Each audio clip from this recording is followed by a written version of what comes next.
Hi folks, how you all doing? Cross to 6 here. Hope you're all having a wonderful day, evening, wherever you are in the world. Welcome to the channel.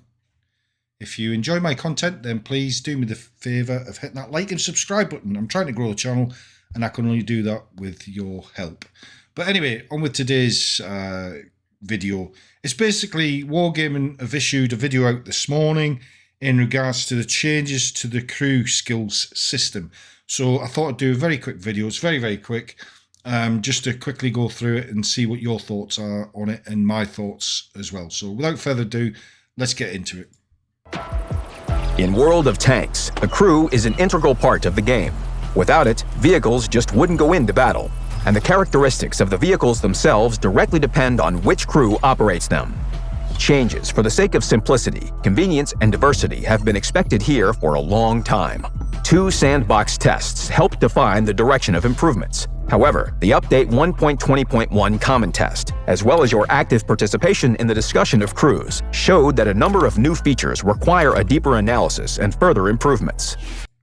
So what they're saying there is that the original idea for the crew skill system has obviously changed somewhat, and I think that's probably from all the negativity that has been surrounding this update that's about to be released. I thought it was going to be released on Tuesday, just gone. Evidently it's not. It's looking like it's probably going to be next Tuesday now. So they've obviously looked at it again and thought, oh, hang on a second, there's a few things that we need to tweak here and there. So is that a good thing or a bad thing? I've kind of sat on the fence with it all because there's been a lot of negativity attributed to this new update. But I'm just one of these people, I think you have to try different things to try and improve something. If you just leave something a certain way forever, does that make it become stale and boring and just repetitive all the time, and there's no real test, there's no sort of anything there to spark your interest? Well, I'm kind of on the other side of that, and I think, well, Wargaming are trying different things, so that's a plus from me.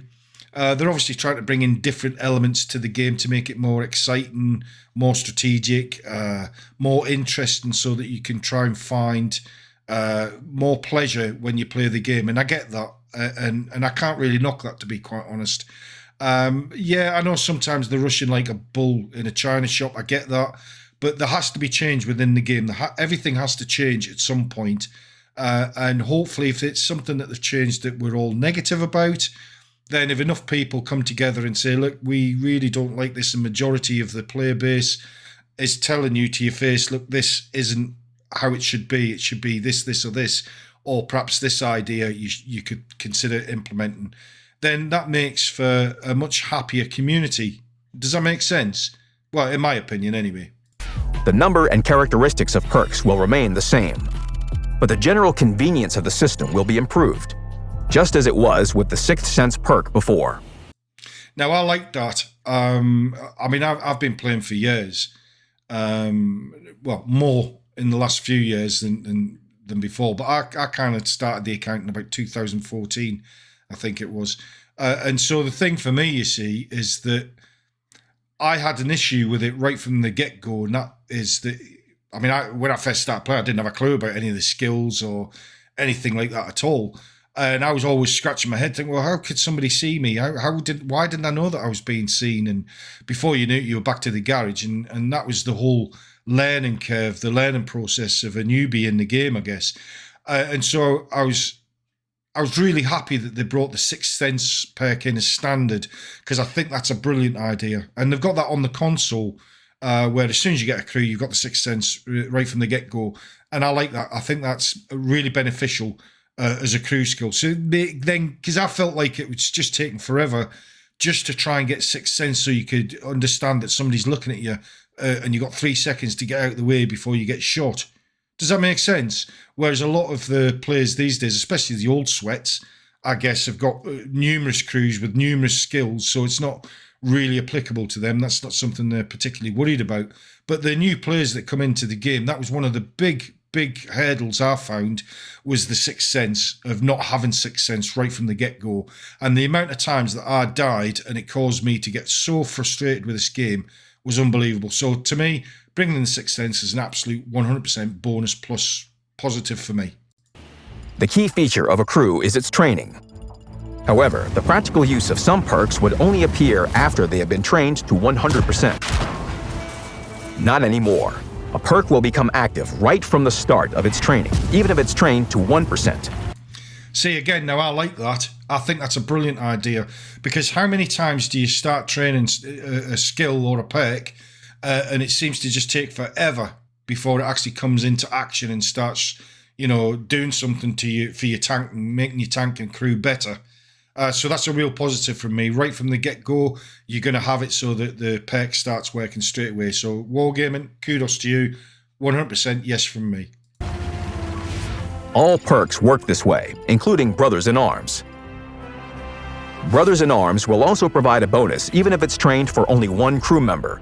This will be especially noticeable in vehicles with small crews. The major qualification level now affects perks, boosting their effect slightly. This means that food consumables and ventilation will make perks a bit more effective. See, now this is something that I'm not a big fan of. And I know the food and ventilation vents is a good thing. It gives a little bit more of a perk to your crew. And I get that, and I agree with that. What I don't agree with is the cost of them. The cost of the food is just ridiculous. 20,000 silver a pop. If they were to bring that down to even, say, 5,000 or 10,000, that would sit a lot more palpable for me. And it would be easier for me to say, yeah, that's not bad. And as an enjoyable bonus, tankers won't get a penalty to XP when they end battles with injured crew members. See, again, that's another good thing, because the amount of times that I've come out of battle with injured crew members and you get that penalty because of that. So, yeah, for me, that's, again, another positive. The perk descriptions have become more illustrative and informative to help you master these new features more quickly. Pay attention to the Mentor perk. Its effect now works for the commander as well. Vehicle parameters now have better information on how perks affect particular characteristics. Now, again, I like this. What I think would be great within World of Tanks would be if there's a little tab that you could click on. Like when you go to Tanks GG, you can play around with all the different consumables and the different bits of equipment and perks and skills to try and refine your crew. So you think, well, yeah, this is the best that I can get my crew at, and this is the best that the tank is going to perform out on the battlefield. If they were to have something like that within the game, that would be perfect. But yeah, it's a positive from me that as soon as you highlight it, it's going to give you a lot more information about that particular skill or perk or consumable. I like that. So that's a definite yes from me. The combat interface was improved. Special indicators will show you when a particular perk activates. See, again, I like that. They do that on the console, which I thought was a brilliant idea, so that you can actually see that it's working. I mean, how many times do you select a piece of equipment or a consumable or something and you think, well, I don't know whether it's working or it's not. I don't know whether it's improved me or not. And you're out on the battlefield and you're getting the crap knocked out of you and you think, well, I don't know. I haven't got a clue because I'm not getting any information. And now the information is going to come up on your screen to say, yes, this is now working. And to me, I think that's a brilliant idea. So, yeah, another positive from me. You can disable or enable this option in the game settings. The work on improving the entire crew system will continue. And first of all, thanks to you, our developers understand how to make the crew system more convenient and useful for everyone. Let's create a better game together. So there you go. That's basically the end of the video. What do you think? What's your thoughts and feelings on it? Me personally, I think it's a good thing. I can't see anything negative about that, if I'm being honest. The only thing that I would love to see them change would be the cost of the food, the consumables. That would be great. I mean, for instance, I was playing my Death Star the other day, and that thing is just, they don't like you playing the big heavy hitting tanks, that's for sure. That's quite evident. But when you fire a Hesh round at 8,000 silver a pop, and you're only doing like 430, 500 damage, it's like it's a kick in the nuts. Do you know what I mean? It makes you think, well, what's the point in playing this tank? And as I say, Wargaming don't really like you playing these big hitting tanks, but why don't just take them out of the game? Just completely take them out of the game and to never see the light of day again. Don't put them up as a special, but have it where the RNG is so heavily stacked against that particular vehicle because it's got a big hitting cannon. It used to be one shot, one kill with the Death Star and the ship barn and all that kind of stuff. Not now, it's not. Now you're lucky if you do full penetration, get full damage. Yes, it makes you feel good and it puts a smile on your face. But out of 5 games, or say 10 shots within, well, you never do 10 shots within a game, that's for sure, not on the Death Star. But let's just say 5 shots in a game in the Death Star, you'll be lucky if you get one full penetrating shot.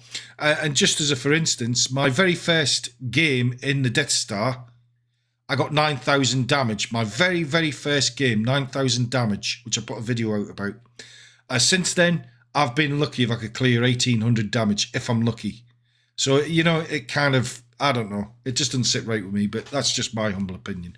But anyway, guys, what did you think of this? Leave your comments below. I'd really be interested to read what your thoughts and feelings are on this. Obviously, Wargaming are revamping it, and it's going to come in whether you like it or you don't. And change sometimes is good.